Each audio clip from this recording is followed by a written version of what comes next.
Hello and welcome to the Under Center podcast. I'm your host, Dara Marr, and you're welcome to this very special Divisional Round preview show that we have. Like last week, we're looking ahead to these weekend's playoff games. I'm delighted to be joined as always by Fionn Malloy. Fionn, how are you, my friend? I'm doing very well. Excellent stuff, excellent stuff. And you may notice we have two new people at the bottom of your screen. First of all, Jake couldn't make the show this evening, but we are delighted to welcome on a new member of the show. We have the next man up mentality here at the Under Center podcast. I'm delighted to welcome Al McGrath as part of the team. Al, it's great to have you on. How are you? I'm doing good. Thanks for having me on. No problem at all. No problem at all. A fellow Seahawks fan. So finally now the NFC East is no longer outnumbering me on the show. So we've evened it up a little bit, which is great. So we'll be able to get back at Fionn and Jake when they are losing their minds over the latest Washington and Giants thing, or just you're still smiling. I can see from ear to ear after the Seahawks or the Cowboys loss last Sunday, Fionn. Absolutely, yeah. That one's gonna feel nice in my heart for a while. That might get me through the whole way into next season. Brilliant stuff, brilliant stuff. And like I said, we are looking ahead to the games, and we're going to look ahead primarily now at the first part of this show to the Rams entertaining the Tampa Bay Buccaneers. And we're delighted to welcome back on the show Rich Hammond from The Athletic and, of course, from the 11 Personnel podcast. Rich, it's been a couple of weeks since we've had you on. How have you been? Well, thank you. Good to be with you guys. You know, just happy that we're to this point in the playoffs. You got challenging again, obviously, with the COVID situation and a lot of players going in and out. The Rams felt it for a few weeks there where things looked a little bit dicey and you were starting to wonder whether some of these games would get postponed again. But fortunately, seem to have gotten through that. Everything is on track for the playoffs and hopefully for the Super Bowl here in Los Angeles. So very exciting and looking forward to some great games this weekend.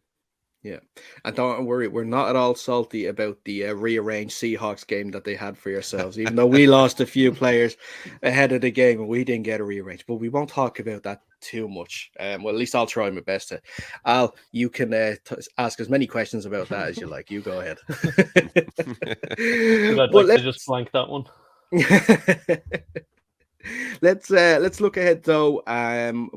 The Rams progressed obviously with their dominant Monday night win against the Cardinals. Kyler Murray especially could not breathe at all in the stadium and resulting in I think it was it the shortest ever pick six in playoff history? I think it was as well. That's what they said. Yes, I don't know what it was. Maybe 2 or 3 yards. I'm not sure where he actually caught the ball, but yeah, didn't have to work very much for that one. Yeah. That wasn't he. I hope he gets it was an incentive based contract and he gets an extra couple of bob in his pocket for getting a pick six. So that would have been the easiest bit of money I think he would have made all year. But the defense was stellar on Sunday night, and it has been a thing with the Rams last couple of years of how good their defense has been. And interestingly, with the injuries that they've suffered, they've brought back Eric Weddle for this game last week. He's been out of the league for 2 years, and I just want to get your opinion. How do you think he fared in his first game back? Well, amazingly, for the fact that he's 37 years old and hadn't been in the league for 2 years, like you said, and really only had a handful of practices before that game, before he gets on the field. So, you know, credit to Eric Weddle. The Rams had kept in touch with him, so they knew that he was still very much in good shape, that he was working out, that he could get on there. They weren't going to be counting on him to play the entire game. I think he ended up playing about 30% of the snaps or something like that. So it wasn't a situation where he was going to go out there and play the entire game. But I think the highest compliment that I can pay him in that game is that I didn't notice him. He wasn't being, beat on deep passes. He wasn't being targeted a whole lot. And I could say that for the whole Rams secondary. They also had to put Terrell Burgess back there because both of their starting safeties were out. And like you said, they did a very good job on Kyler Murray. They got pressure on him. The secondary played very well and just did not make it comfortable at all for them. So it looks like the Rams might get Taylor Rapp back here, so they will get one safety back for the game against the Buccaneers. So that changes things a little bit. You have to rely a little less on Eric Weddle, but certainly it looks like he could still be part of that rotation, part of that package going forward. It certainly showed that on Sunday, or Monday, I should say. Monday Night Football it was. Rich, you mentioned there that they played very well on defense and really didn't let the Cardinals get going at all in the game. How do you analyze that game? Do you think the Cardinals was a tough challenge that bodes well for the future? And also, obviously, Stafford's first playoff win, that'll be comfortable for him. Or do you think it was more of a tune-up game and maybe the greater challenges are still to come? Yeah, I'd agree with the latter there. And I think if you're the Rams, the one thing I think you can take solace in is that they got a lot of contributions from guys on that defense who weren't their stars. You look at that Rams defense and you expect Aaron Donald to be great. You expect Jalen Ramsey to be great. Those guys have to be good every week or you're not going to win. But what you saw in this past game was a lot of contributions from other guys. We just mentioned David Long with that pick six. It was Troy Reeder who had the pressure on that play that led to the interception. It was a guy like Nick Scott who was filling in, has hardly played very much at all on defense. He made the breakup that led to that sequence. So it was guys like that. A guy like Marquise Copeland, who was only on the field for 15 plays, but he made a big interception. It's those kind of guys. So to answer your question, if there's something the Rams can look at and say, okay, this is what we can transfer from week to week, it's that. It's having those other guys play that well.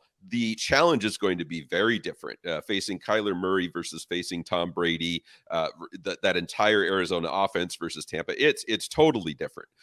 So it's not like you can say, oh, if they just play that style or they play that type of pressure or whatever. No, it's going to have to change a lot. So I don't necessarily think just because they played well on Monday means they're going to play well against Tampa Bay. But if they can get those contributions from those guys who you don't normally think of making big plays, then that's going to be huge for the Rams. Just want to ask, Stafford played one of his best games of the year last week, but he only had 17 pass attempts. Mm-hmm. Do you expect more like that, sort of a balanced attack leaning on the run, or do you expect him to go more towards the pass next week against the Bucs? It's very. If you talk to Rams fans, it's a kind of a push and pull throughout the year. The Rams offense is always going to be based around the pass game. It's always going to be based around Matthew Stafford. That's why they traded for him. I mean, that's why they made this move to build the offense around him.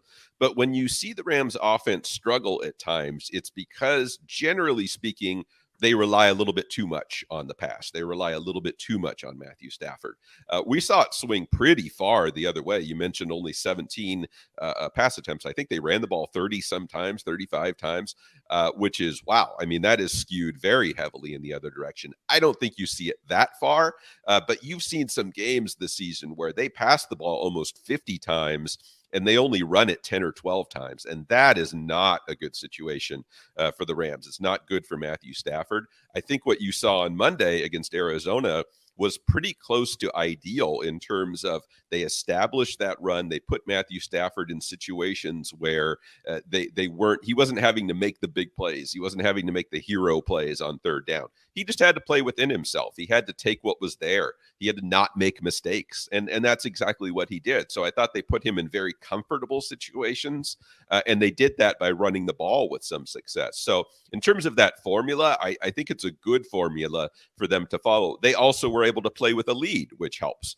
They were up, 14-0 pretty quick there, and then 21-0. So certainly when you're playing with that kind of lead, you can dictate a little bit more what you want to do on offense. If you fall behind by 10 or 14, then it changes things a little bit. So I think the formula there is establish the run early, get the lead, don't make any turnovers, don't throw the ball away, and then try to control the game. So I thought that was a good formula for the Rams.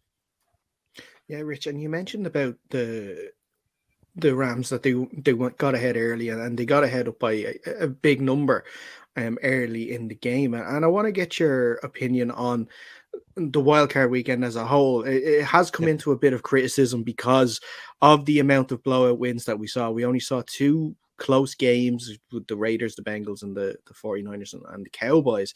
The others were sort of blowout victories. And a stat that I spoke about on the show earlier on in the week was that there was no second half lead changes in any of the games over the weekend as well. So which kind of maybe, took away, obviously would have taken away some of the excitement of the playoffs a bit.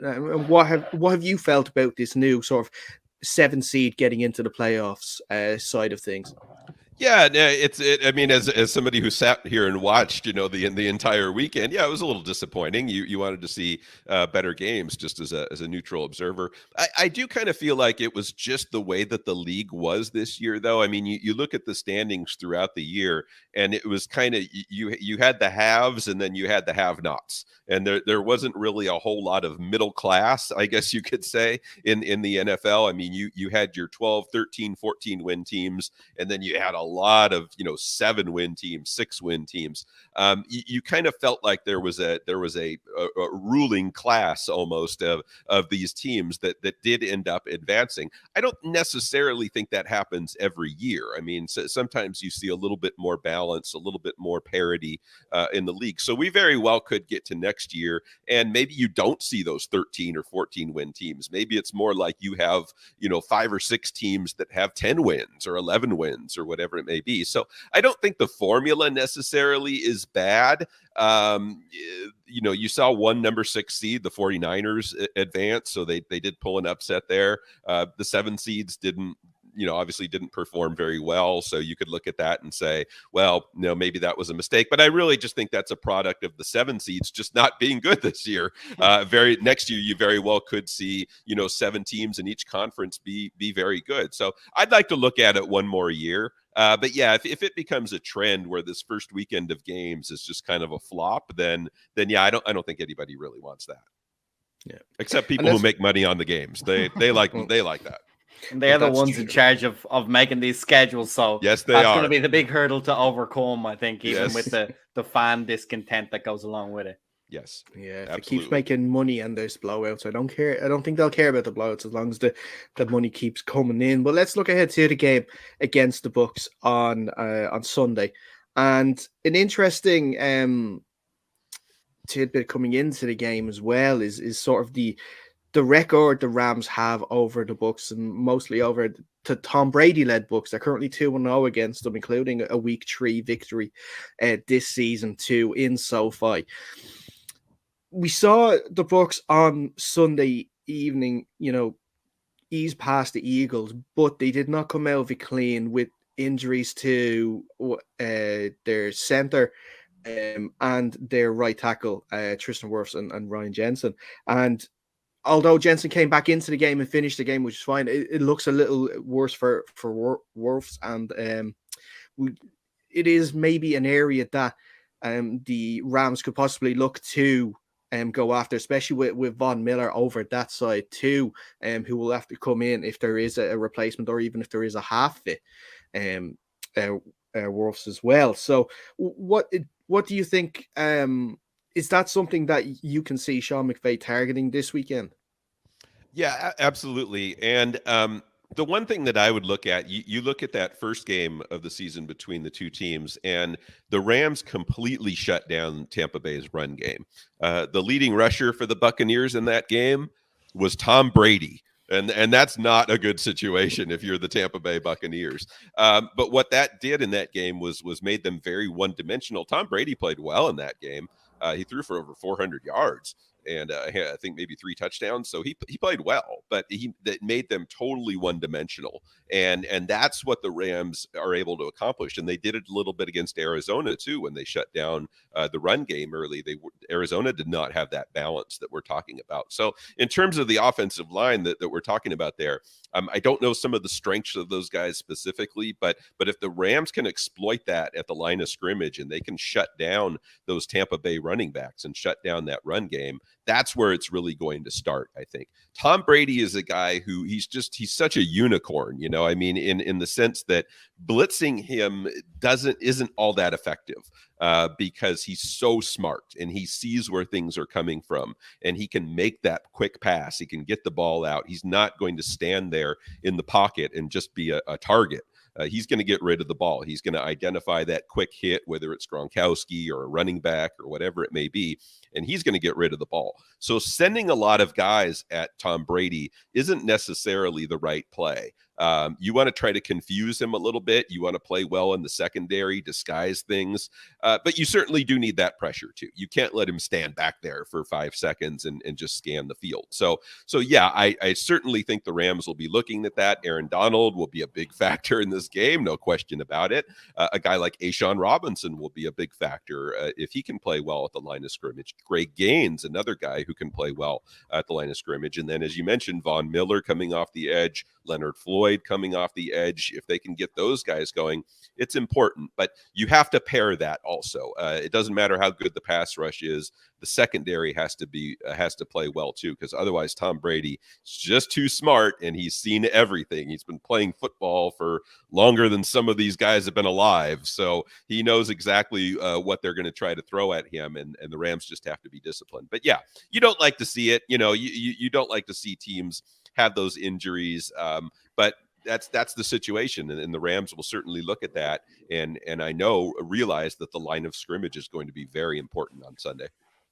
And on the flip side, when they have their scouting report coming in on the Buccaneers defense, obviously Jalen Hurts didn't really manage to give them much of a challenge last weekend, I felt, but there was some opportunities. He missed some throws late, holding onto the ball a little bit, missing some anticipation throws. That's definitely something Stafford can take advantage of.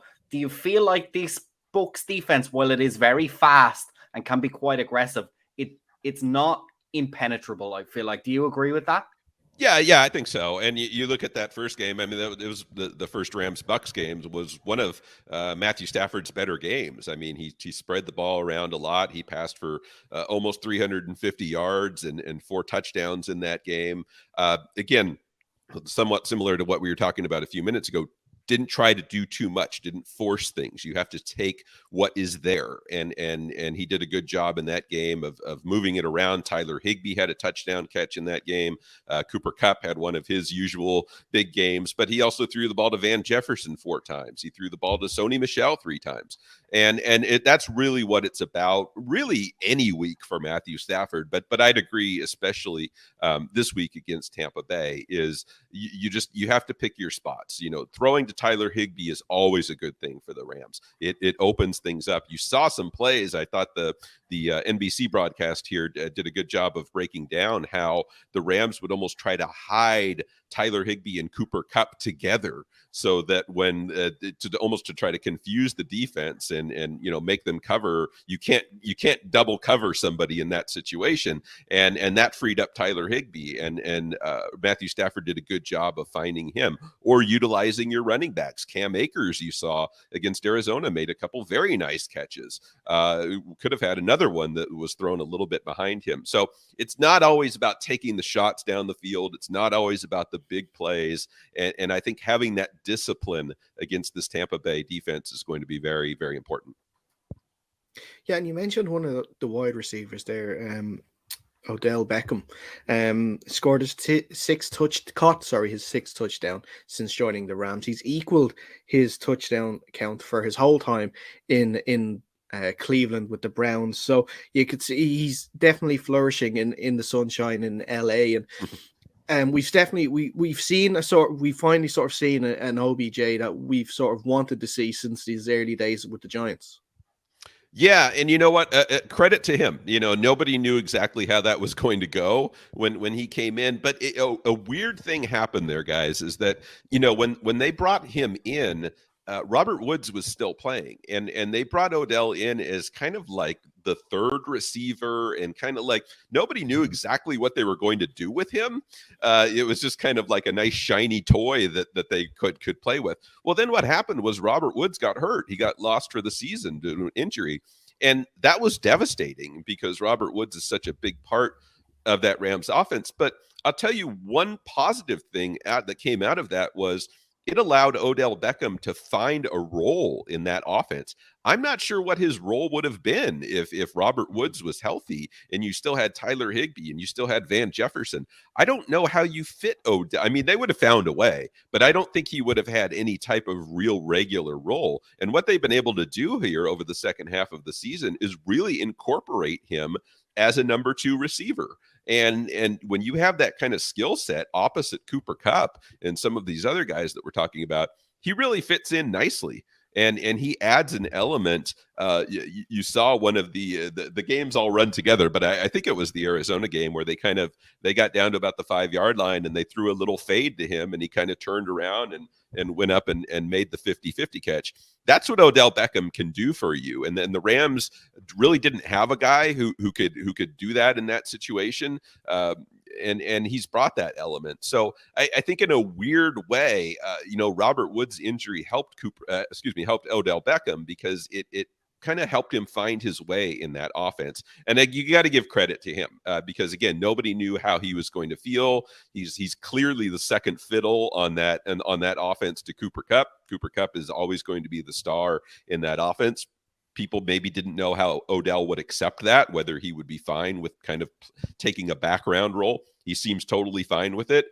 He's doing all the things that you need him to do. So, yeah, in terms of a decision or a signing that people didn't know how it was going to work out, I think you got to give the Rams full marks for that one. Dara, Odell's been playing so well that they've decided to randomly drug test him today. He announced on his social media that he was getting PEDs testing. So obviously the NFL have been keeping an eye on him as well. Yeah. They get those little tags in the locker room, and it's like, oh boy, here we go again. Yeah. Is that what it is? Is that how they know? They find a tag at their locker, is it? Yeah, I assume it's under the COVID protocol. I don't know whether that it might have changed, but yeah, they used to come in and there would be like little letters or like a little notice taped to their locker, like today's your day. Good, congratulations, you won the lottery. So that's how they used to do it anyway.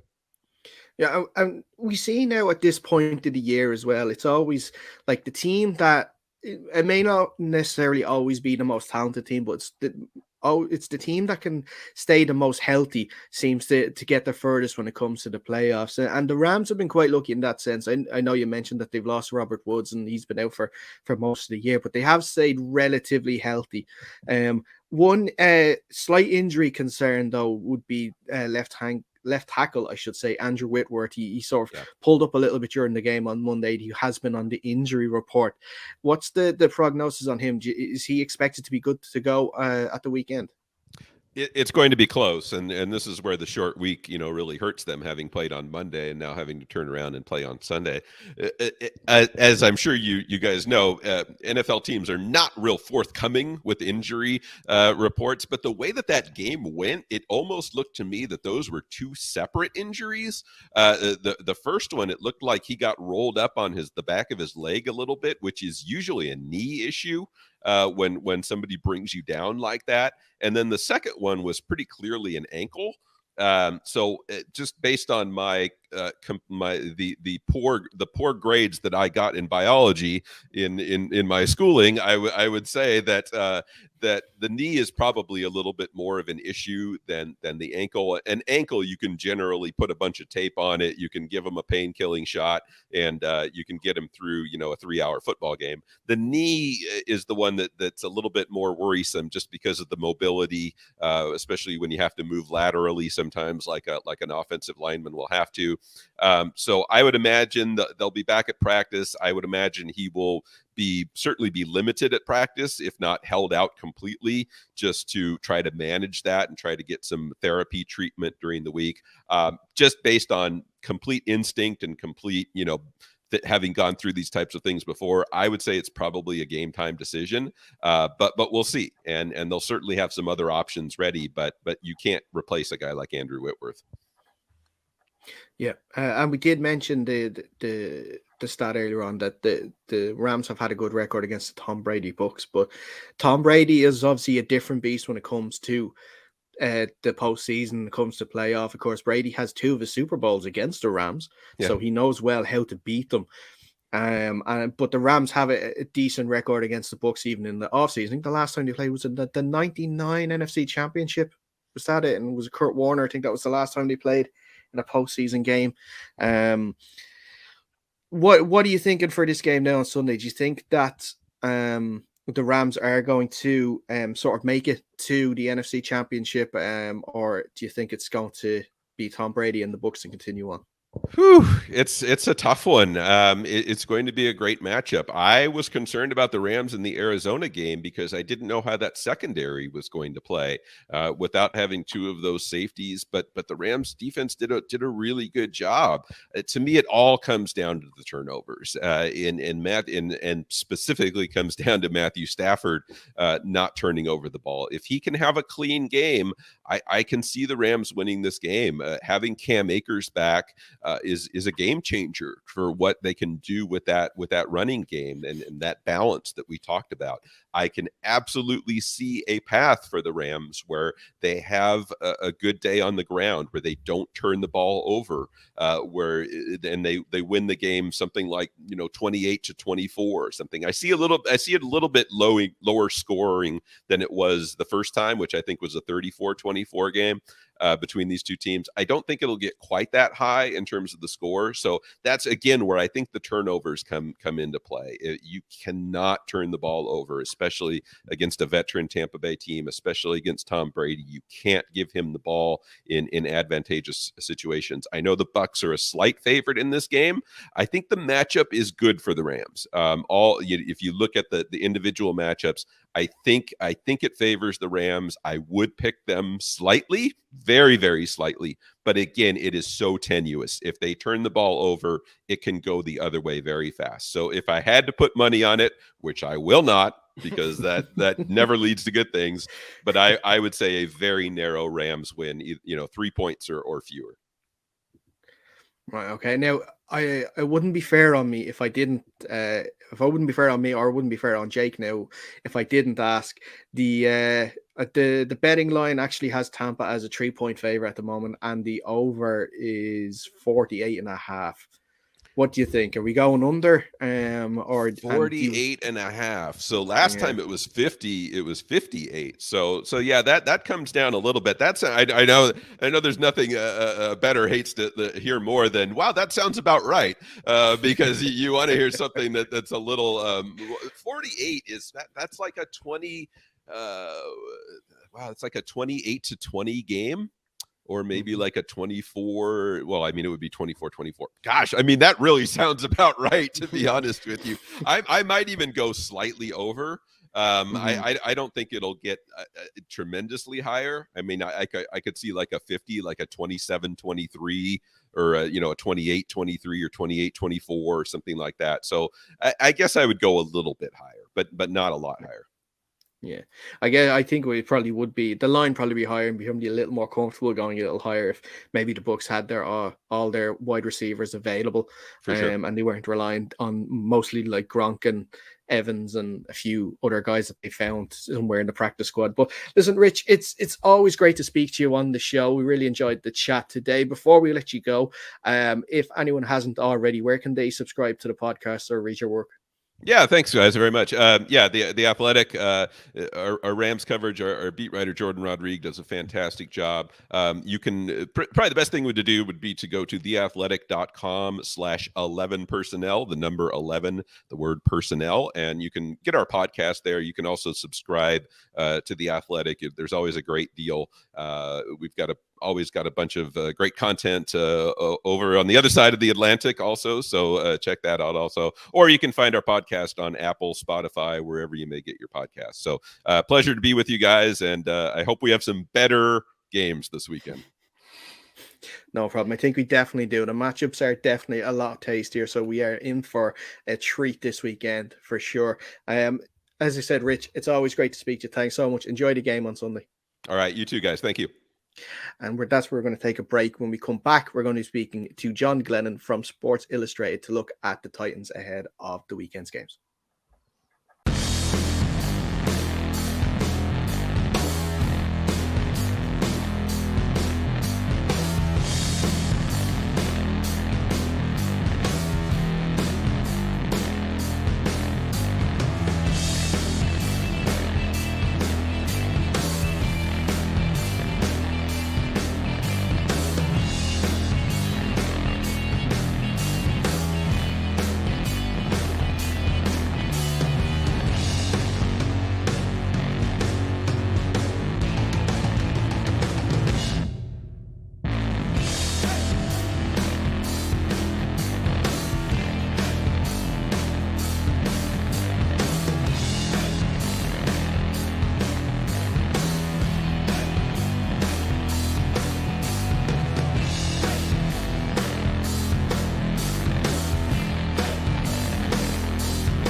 And you are welcome back to the second part of the Under Center podcast here, looking ahead to the divisional round of the playoffs this weekend. And we're going to look at the number 1 seed in the AFC, the Tennessee Titans. And joining us to look ahead to their game against the Bengals on Saturday, we are delighted to be joined by John Glennon from SI.com. John, it's great to speak to you. How are you?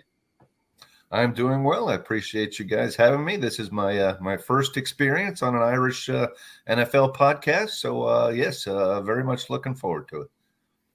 Excellent. And we were talking a little off there now before we started too, that you actually have a little bit of Irish heritage there as well.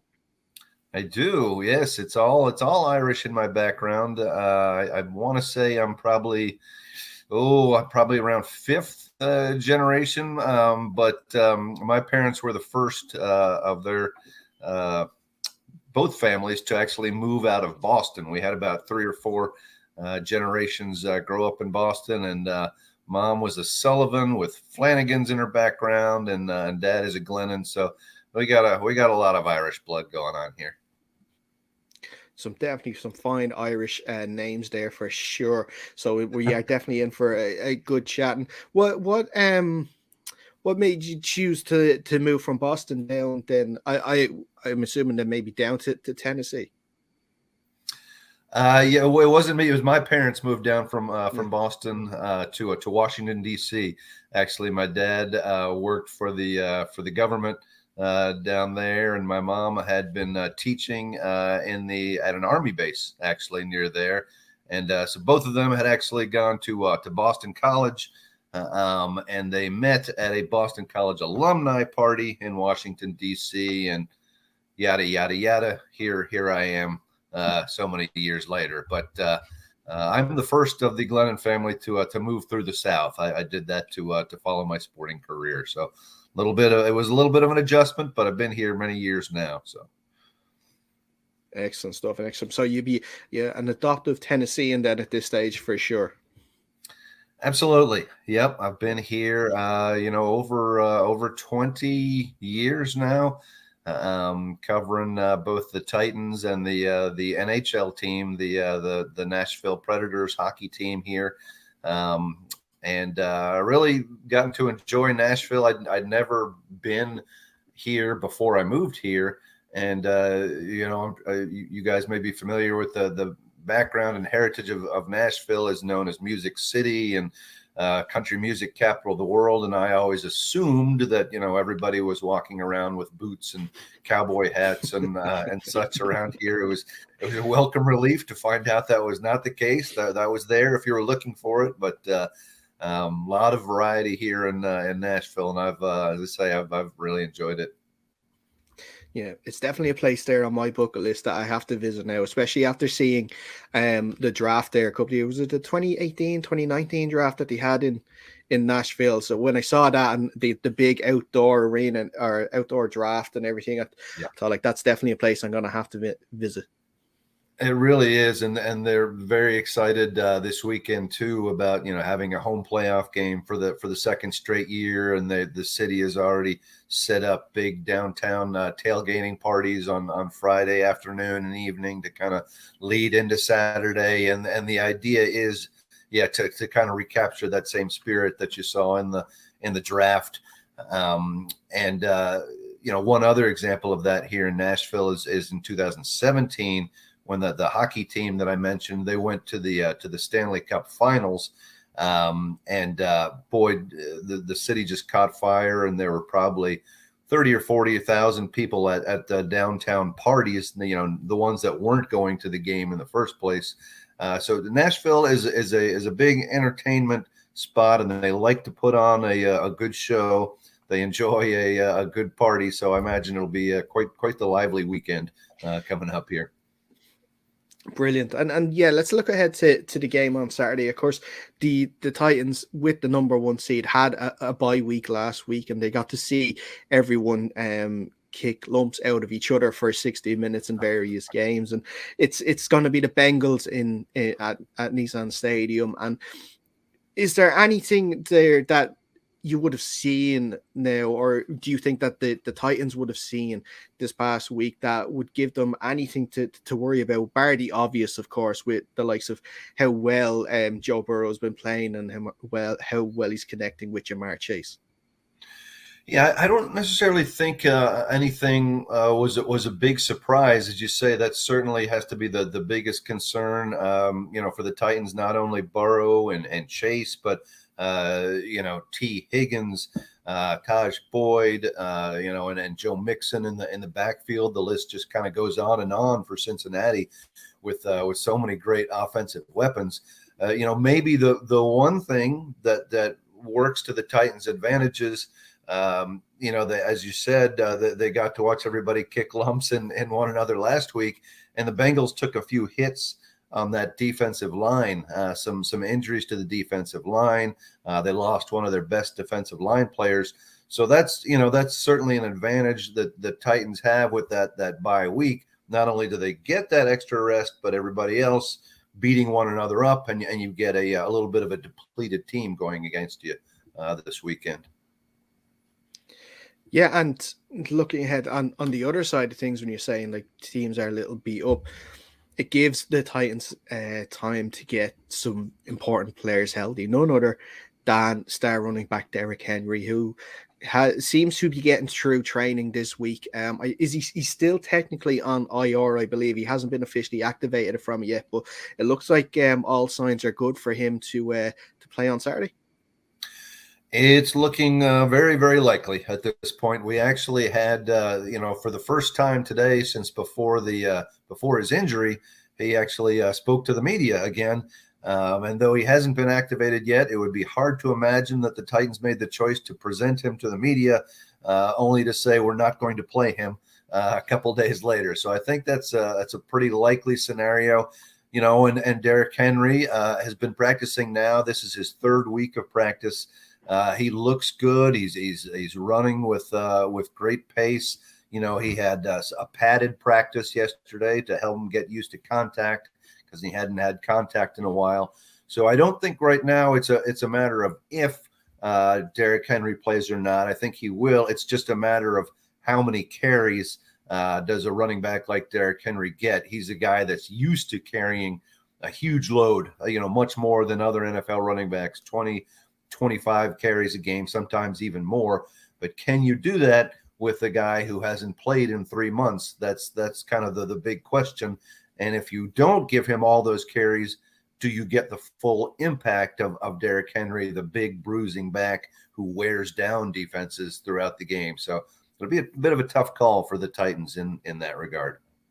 John, just sticking with that really quickly, because while Derrick Henry went down, and that's a huge blow to any offense that has a player of that caliber go down, Foreman really, I felt like, credited himself pretty well, and the Titans kept that winning going even when Henry went down. Is it a little bit of a relief to know, while, as you mentioned, Derrick Henry is definitely, with that size, he's kind of a momentum player, right? You want him in the game for as long as possible, build up and up and up and really finish the game out. But is it a huge positive now to know that in the backfield there, you also have Foreman who can do just as good a job and be also very dangerous on the ground for when Derrick Henry is not in the game? Yeah, I think you're absolutely right, and they never obviously would have known about a guy like Foreman or the other running back, Dontrell Hilliard. Normally Derrick Henry eats up so many of those carries, the reserves, you just don't know much about them because they only carry maybe 3-4 times a game. But in this instance, D'Onta Foreman has really established himself. When you look at it, when Derrick Henry went out after week 8, the Titans, I believe, were number 4 rushing team in the NFL, and they finished the year at number 5. So that tells you something about how well they ran the ball, even without Derrick Henry.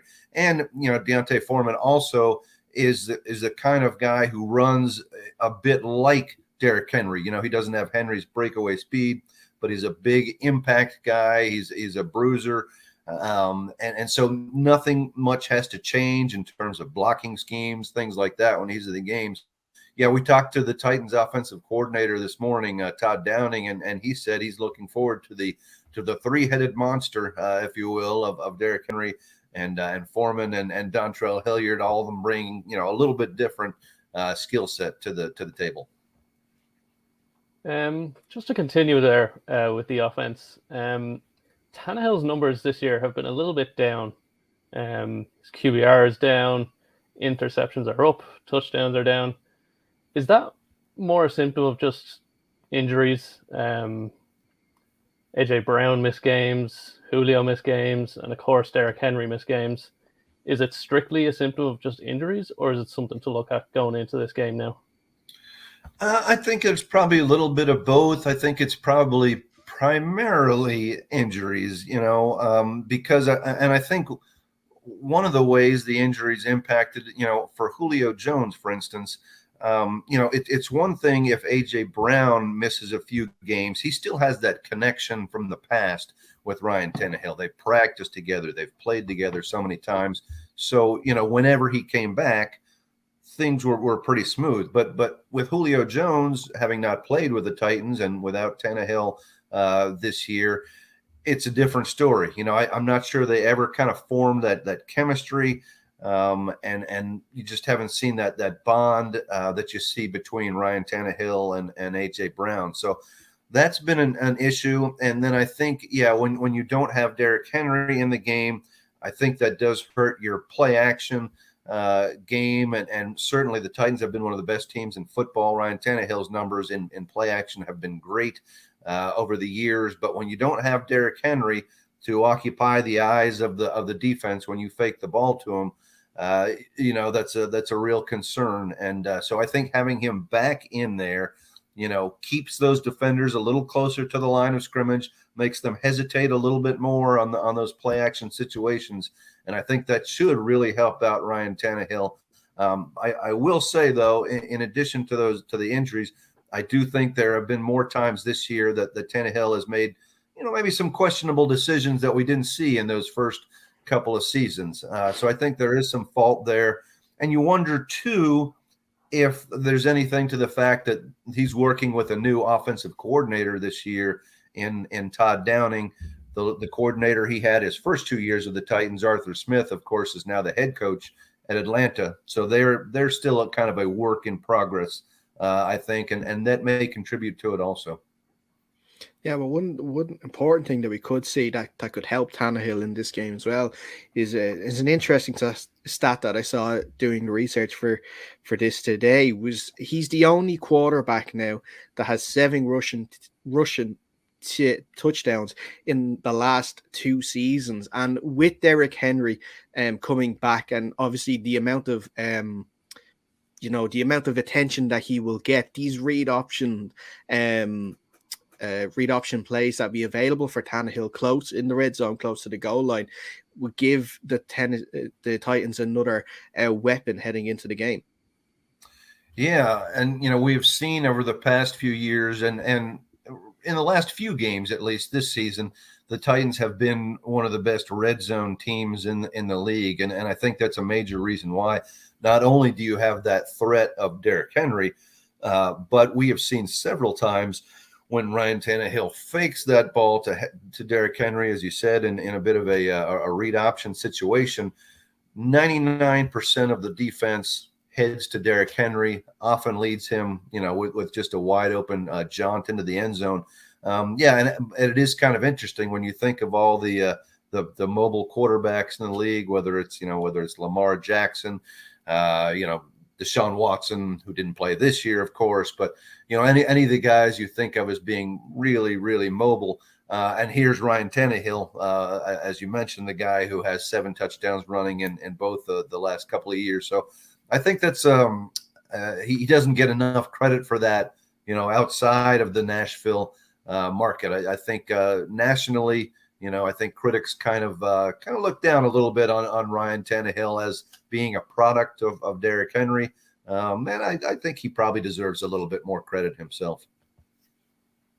Yeah, and I want to move sort of away from the team and speak a little bit about Mike Bravel and the job that he's done with the Titans, getting the number 1 seed this year with chips stacked against them so much in terms of injuries, like we've mentioned about Derrick Henry, but he's also missed his 2 best wide receivers for periods in Julio Jones and AJ Brown, and that also issues on the defensive side with injuries too. It hasn't just been all on the offense, but he's continued to sort of push the team through and get that number 1 seed. And we hear a lot about coaching trees and how some are successful and some are not, and Bill Belichick's tree obviously doesn't seem to be as well regarded in the league at the moment. Of course, with the likes of even Brian Flores sort of losing his job this offseason, with Matt Patricia losing his job the previous year and stuff like this. But he's sort of the exception sort of to the rule of the Belichick tree, that sort of his former coaches can't become decent head coaches. Yeah, that's a very good point. Now, technically speaking, he never coached under Belichick, but obviously played under Belichick for so long that there was obviously a great deal of influence there as well. But I think early on, when the Titans played the Patriots, Mike Vrabel made it very clear that he had sort of separated himself from New England background, from the Bill Belichick heritage. I think somebody asked him about the can you talk, Mike, about the Patriots way, and that's the reference to how the Patriots have won so many Super Bowls over the years. And Mike Vrabel kind of paused and he said, Patriots way, huh? He said, I think that's a street up there somewhere there, isn't it? Just a little reference, but he was sort of making it clear again, as I say, that he didn't hold Bill Belichick in awe. He didn't hold that whole New England Patriots reverence, maybe that so many other people and teams did. And maybe that had a little touch, a little bit of success in why he beat the Patriots in the first 2 times that they played. Not this year, but the first 2 times they played. The Titans came out on top. But yeah, he's his own guy. There's no doubt he's had a lot of influences. You include also, he played for Bill Cowher. And he coached in college under Urban Meyer, the somewhat disgraced Urban Meyer now, but who certainly has a pretty good resume himself. And Bill O'Brien, also in Houston as well.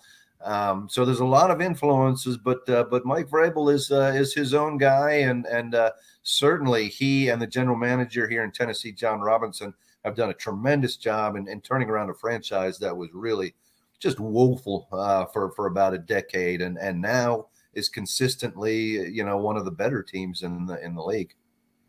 John, at earlier on, you mentioned a laundry list of talent that the Bengals have, and coaching is going to be very important in this game. Obviously, on the defensive side of the ball, the correct answer is you stop everything. But what do you feel like is the linchpin, or maybe the highest priority for Vrabel and the coaching staff in order to give the Tennessee the best chance of winning this game and really stop the Bengals from moving the ball the way they want to move it? Yeah, I think priority number 1 has to be stopping the deep shots. I think Cincinnati's offense is probably the best, or if not the best, one of about connecting on those long strike touchdown passes. It's one thing to make a team drive, 10 plays and score a touchdown, because you're thinking, hey, maybe they can make a mistake. There could be a penalty. There could be a turnover. But when you get beat on those long plays, it's a momentum changer. It gives the other team the ability to really roll up points in a hurry if they get a few of those together.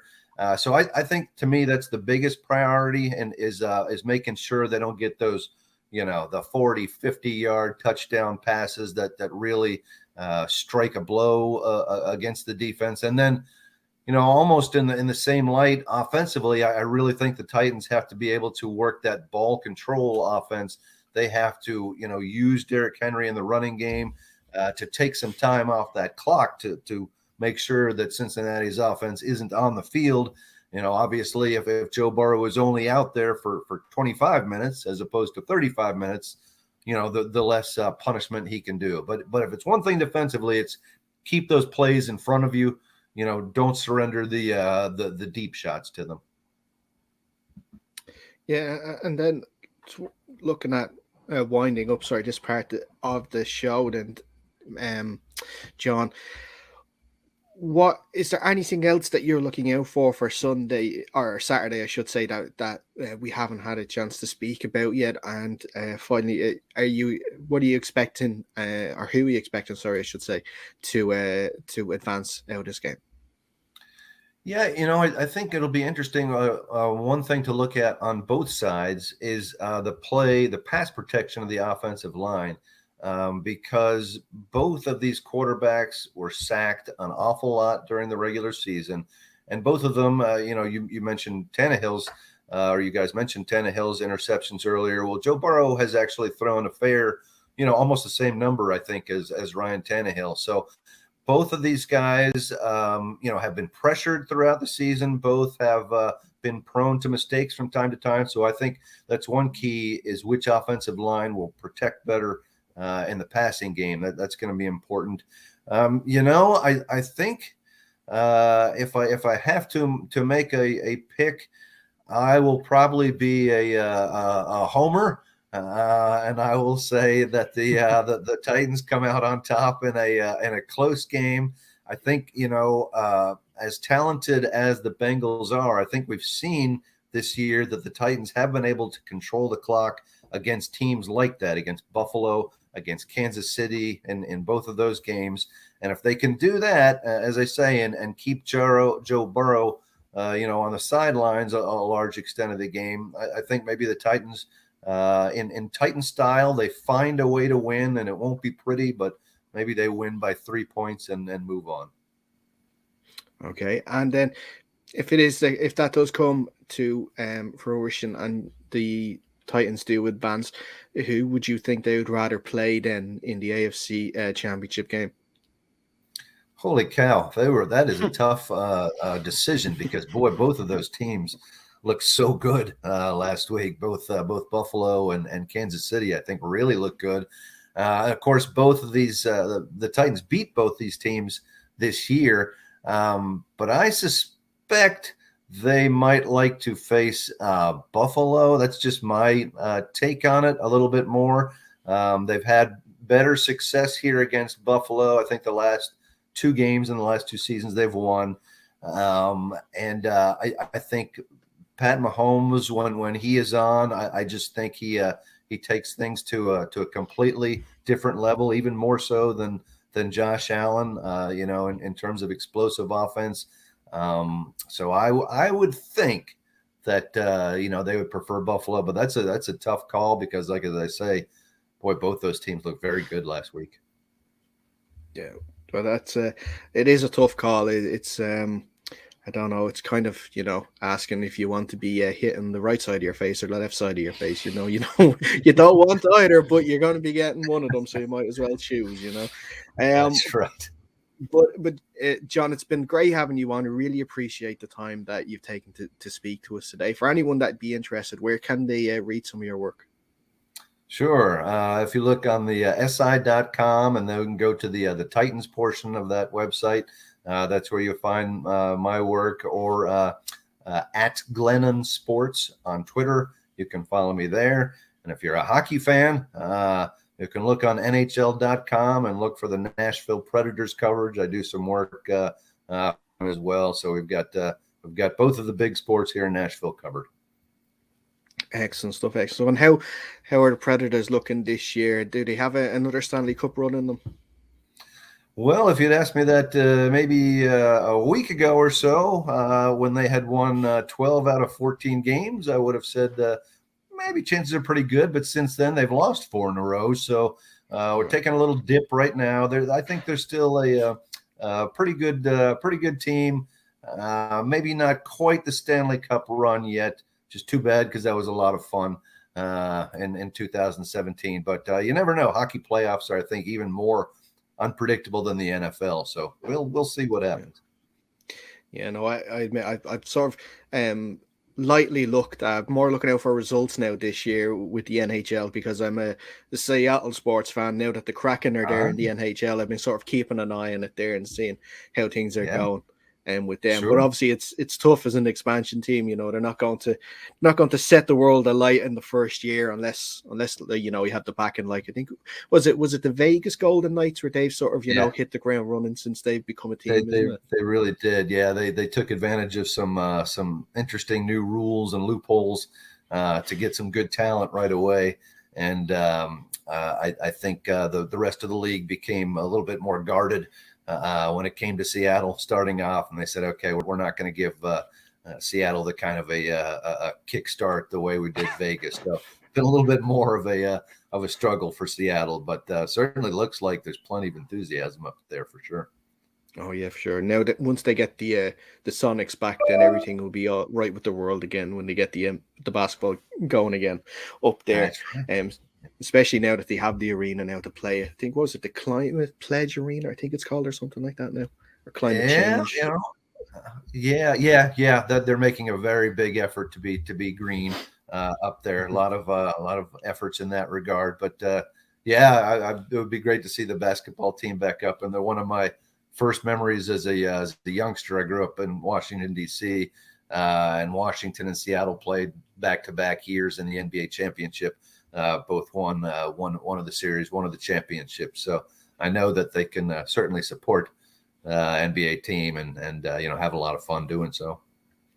Excellent stuff. Well, like I said, it's been great speaking to you, John. Hopefully you get to enjoy the game on Sunday, and we look forward to hopefully having you on the show again real soon. That sounds good. I appreciate it and enjoy it, guys. And hopefully I'll be over there one of these days and maybe meet up in person. Well, that's it. If you are ever in Ireland, we hopefully are the first people that you're going to contact, and we'll bring you out for a proper pint of Guinness in the best places to get Guinness. Don't worry, not the real touristy spots where you'd be paying €10 for a pint. That's only okay. We'll get you the best. Good. Yeah, my brothers have already made it over there. My parents made it over there. I'm the lone member of the family who hasn't made it, so I'm due. And there you go. You've already got 3 tour guides just waiting for you, so no excuse now. Sounds good. I'm ready. All right. And that's where we're going to actually wrap up this edition of the show as well. Before we go, make sure you're following us on Twitter and Instagram, both the same, at UnderCenterPod. Our YouTube channel, just search Undercenter Podcast. Make sure you subscribe to that. That's where all the shows that go out live will be shown. And also, if you prefer the audio side, you can get the podcast version of it anywhere you get your podcasts. Just search Undercenter Podcast. You should find us there. Subscribe. All the shows go up there as well. Fionn and Al, thank you as always for coming on the show. Thank you very much. Thanks, Dara. Al, it wasn't too daunting for your first week on, I hope. No, it wasn't too bad. Excellent stuff. Excellent. Give me a little bit. So that is it. Like I said, that is it for this edition of the show. We hope you enjoy the games at the weekend. We'll be back next week with a review show of this weekend's games. And of course, we will look ahead to the AFC and NFC championship games too. But until then, stay safe and we'll see you soon.